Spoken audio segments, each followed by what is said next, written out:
सुकून था। सूरज की पहली किरण खेतों को सुनहरा बना रही थी और पक्षियों की चहचहाहट हर दिशा में गूंज रही थी।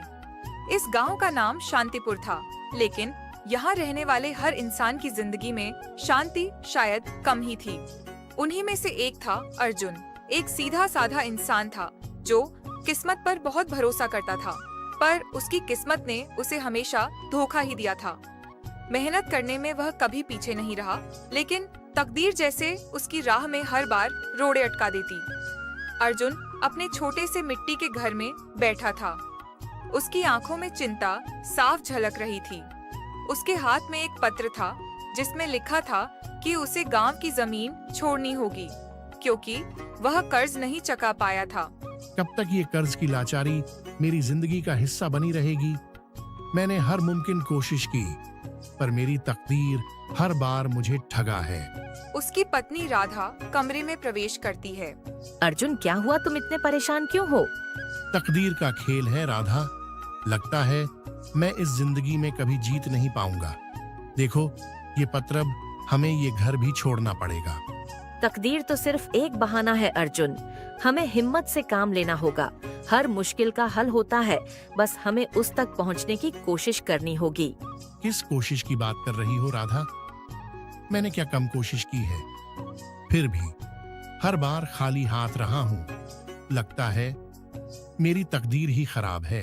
अर्जुन का ये मानना था कि उसकी जिंदगी की हर विफलता तकदीर की देन है, मगर राधा उसे हिम्मत नहीं हारने देना चाहती थी। अपने कर्ज की परेशानी से निकलने के लिए हर मुमकिन रास्ता तलाश रहा था। गांव के मंदिर के बाहर बैठे एक फकीर ने उसकी ओर देखा। उसकी आंखों में गहरा राज छिपा था। बेटा, तकदीर की बात करते हो? तकदीर का रास्ता तो वो ही जानता है जो अपने कदमों से उसे बदलने का हौसला रखता हो। आप मेरी बातें कैसे जान सकते हैं बाबा? तकदीर का खेल बड़ा अनोखा होता है, पर याद रखना, तकदीर को बदलना भी तुम्हारे हाथ में है। लेकिन कैसे? मैंने सब कुछ खो दिया है। अब मेरे पास कुछ नहीं बचा। बेटा, जो खो दिया वो तो तुम्हारा कभी था ही नहीं, पर जो पाना चाहते हो उसकी सच्ची लगन रखो। किस्मत तभी बदलती है जब इंसान हार मानने से इनकार कर दे। फकीर की बातें अर्जुन के दिल में घर कर गईं। क्या सच में तकदीर को बदला जा सकता था? उसने तय किया कि वह एक आखिरी कोशिश करेगा। अर्जुन ने फकीर की बातों को दिल से लगा लिया और एक नई उमंग के साथ अपने काम की ओर लौट आया।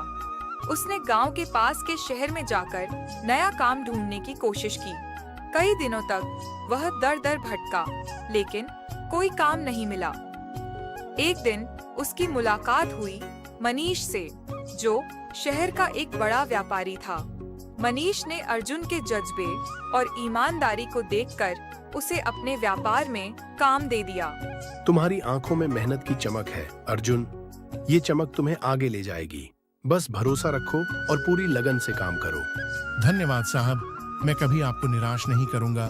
मनीष के भरोसे ने अर्जुन को एक नया जीवन दिया।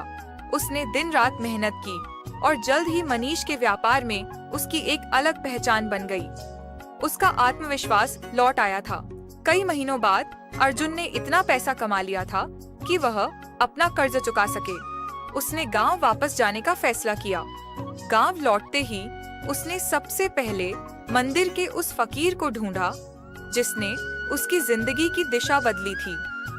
लेकिन जब वह मंदिर पहुंचा तो उसे वहां कोई नहीं मिला। वो बाबा कहाँ गए? मैंने तो सोचा था सबसे पहले उन्हें धन्यवाद कहूंगा। मंदिर के पुजारी ने अर्जुन की आवाज सुनी और उसके पास आए। कौन बाबा की बात कर रहे हो बेटा? यहाँ तो कभी कोई फकीर नहीं बैठा। लेकिन मैंने खुद उनसे बात की थी। उन्होंने मुझे तकदीर बदलने का रास्ता बताया था।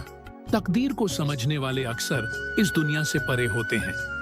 शायद वो तुम्हारी तकदीर का ही एक हिस्सा थे।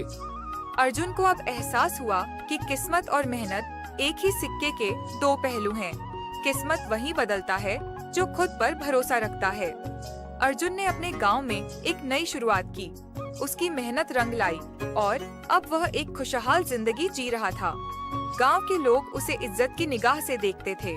एक दिन उसने अपनी पत्नी राधा से कहा, तकदीर का खेल कभी कभी अजीब होता है राधा, पर अब मैं जान गया हूँ कि अगर हम अपनी मेहनत और इरादे से तकदीर को मात देना चाहें तो कोई भी बाधा हमें नहीं रोक सकती। मैंने पहले ही कहा था अर्जुन, तकदीर का खेल तभी चलता है जब हम उसे खेलने का मौका देते हैं। इस तरह अर्जुन ने अपनी किस्मत पर निर्भर रहना छोड़ दिया और मेहनत को अपना साथी बना लिया। उसकी जिंदगी का सफर अब न सिर्फ तकदीर के खेल पर बल्कि उसकी खुद की कोशिश